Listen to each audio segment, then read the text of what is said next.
Deməli fikir verin, belə bir gözəl modellərimiz gəldi.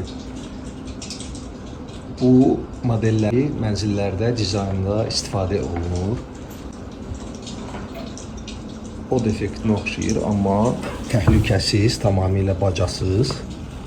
Yəni heç bir uşağa və böyüyə heç bir təhlükə yaratmayan, əksinə mənzildə havanın quruluğunun qarşısını alır və təravətləndirir.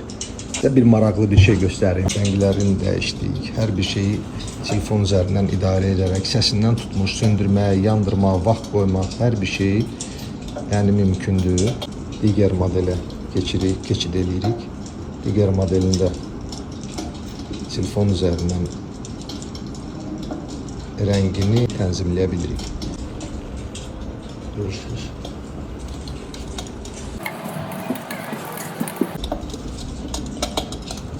Buradan sensorunu idarə etmələr, eyni zamanda əllə də idarə edə bilirik və həmçinin pult vasitəsilə tənzimləyə bilirik. Söndürdükdə, yandırdıqda pult vasitəsilə də idarə edə bilirik. Elektrik dekorativ kamin deyil. Bu həm sunan işləyir, deməli havanın quruluğunun qarşısını alır mənzildə. Təhlükəsizdir, tamamilə oda oxşayır, amma od deyil.